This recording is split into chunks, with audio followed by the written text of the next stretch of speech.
যে খবরে চোখ রাখছি, সংখ্যালঘু সম্প্রদায়কে ভুল বোঝাচ্ছেন মমতা। এফআইআর নিয়ে সংখ্যালঘুদের ভুল বোঝানো হচ্ছে, দাবি বিজেপির সংখ্যালঘু নেতা মোহাম্মদ জালাল উদ্দিনের। তৃণমূলের দিকে মুখ ফেরাচ্ছে, তৃণমূল দিক থেকে মুখ ফেরাচ্ছে সংখ্যালঘুরা। সম্প্রতি তৃণমূল ছেড়ে বিজেপিতে যোগ দিয়েছেন বড়ইয়ার নেতা জালাল উদ্দিন। বিজেপিতে যোগ দিয়ে শাসক দলকে নিশানা করেছেন বিজেপি নেতা মোহাম্মদ জালাল উদ্দিন। সদ্য তৃণমূল ছেড়ে বিজেপিতে যোগ দিয়েছেন সংখ্যালঘু নেতা মোহাম্মদ জালাল উদ্দিন। মমতা বন্দ্যোপাধ্যায়কে আক্রমণ শানিয়ে বলছেন সংখ্যালঘু সম্প্রদায়কে ভুল বোঝাচ্ছেন মমতা বন্দ্যোপাধ্যায়। এফআইআর নিয়ে সংখ্যালঘুদের ভুল বোঝানো হচ্ছে, দাবি বিজেপির সংখ্যালঘু নেতা মোহাম্মদ জালাল উদ্দিনের। তৃণমূলের দিক থেকে মুখ ফেরাচ্ছে সংখ্যালঘুরা। সম্প্রতি তৃণমূল ছেড়ে বিজেপিতে যোগদান করেছেন। বিজেপিতে যোগ দিয়ে বড়ইয়ার এই সংখ্যালঘু নেতা মোহাম্মদ জালাল উদ্দিন সরাসরি আক্রমণ করে বলেছেন মমতা বন্দ্যোপাধ্যায়কে সংখ্যালঘু সম্প্রদায়কে ভুল বোঝাচ্ছেন মমতা বন্দ্যোপাধ্যায়। এফআইআর নিয়ে সংখ্যালঘুদের ভুল বোঝানো হচ্ছে।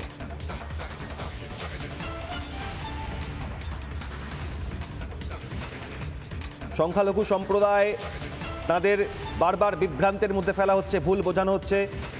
আজ এফআইআর নিয়েও তাদের ভুল বোঝানো হচ্ছে। সংখ্যালঘু সম্প্রদায়কে আগে ব্যবহার করা হয়েছে এমনও অভিযোগ তোলা হয়েছিল। আর এবার মোহাম্মদ জালাল উদ্দিন তিনি বলছেন যে সংখ্যালঘু সম্প্রদায়কে ভুল বোঝাচ্ছেন খোদ মুখ্যমন্ত্রী মমতা বন্দ্যোপাধ্যায়। এফআইআর নিয়ে সংখ্যালঘুদের ভুল বোঝানো হচ্ছে। বিজেপির সংখ্যালঘু নেতা মোহাম্মদ জালাল উদ্দিন তিনি মমতা বন্দ্যোপাধ্যায়কে আক্রমণ শানিয়ে কি বলেছেন দেখুন।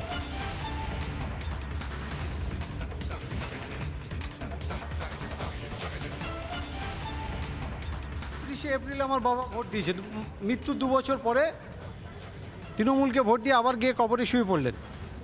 এই নামটা বাদ দেওয়ার নামই হচ্ছে এসআইআর, কিচ্ছু না। এটা আমরা ভুলটা বুঝতে পেরেছি, শিক্ষিত মানুষ আমরা এটা বুঝতে পেরেছি। এসআইআর নামে কি তৃণমূল ভুল বোঝাচ্ছে? নিশ্চয়ই ভুল বোঝাচ্ছে। তৃণমূলে কাজ করার তো কোনো জায়গাই নেই, লুটের সাম্রাজ্য। আর কাজ করার কোনো জায়গা নেই, ওদের একটাই জায়গা, টাকা তোলো, টাকা জেলাকে দাও, রাজ্যকে দাও, তাহলে মিটে যাবে। সুব্রত বক্সি, ফিরহাদ হাকিমের সঙ্গে একাধিকবার কথা হয়েছে এই দুর্নীতির বিষয়ে, কিন্তু ওরা দুর্নীতির কোনো তদন্ত করেন না। যে দুর্নীতি করেন তার পিঠ চাপড়ায়। সংখ্যালঘু শ্রেণীর মানুষকে ওনারা ভুল বোঝাচ্ছেন বারবার। মুসলিম সম্প্রদায়ের মানুষ নরেন্দ্র মোদীর কাজকর্মে খুশি, নরেন্দ্র মোদীকে আগামী দিন ওয়েলকাম করতে চাই। মিনিমাম 30 থেকে 50,000 ভোটে বগুড়া বিধানসভায় জিতব। তৃণমূল 3rd পজিশনে যাবে, কংগ্রেস 2nd পজিশনে থাকবে। কংগ্রেসের সঙ্গে আমাদের লড়াই হবে, তৃণমূলের সঙ্গে কোনো লড়াইয়ের জায়গা নেই। আর এই মন্তব্যের প্রেক্ষিতে রাজ্যের বিরোধী দলনেতা শুভেন্দু অধিকারী কি বলেছেন দেখুন।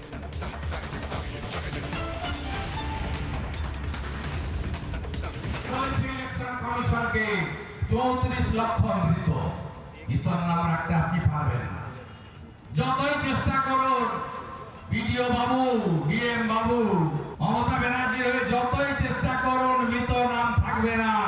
আমরা ব্যাগে করে জমা দিয়েছি 13,25,000 ডবল এন্ট্রি।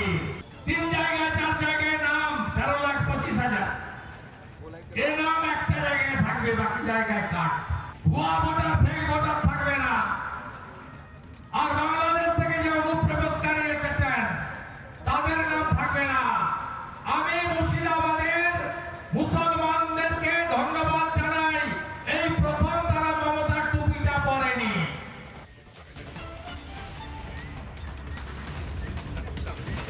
সংখ্যালঘু সম্প্রদায়কে ভুল বোঝাচ্ছেন মমতা বন্দ্যোপাধ্যায়। এফআইআর নিয়ে সংখ্যালঘুদের ভুল বোঝানো হচ্ছে। বিজেপি সংখ্যালঘু নেতা মোহাম্মদ জালাল উদ্দিন বলছেন তৃণমূলের দিক থেকে মুখ ফেরাচ্ছে সংখ্যালঘুরা।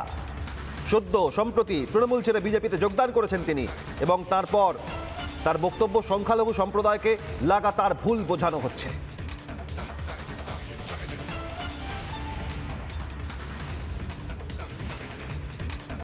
নানা ধরনের কন্টেন্ট দেখার জন্য লাইক করুন, শেয়ার করুন আমাদের ফেসবুক পেজ, সাবস্ক্রাইব করুন আমাদের ইউটিউব চ্যানেল। পাশাপাশি অন্যান্য ব্রেকিং নিউজের জন্য অবশ্যই চোখ রাখুন রিপাবলিক বাংলায়।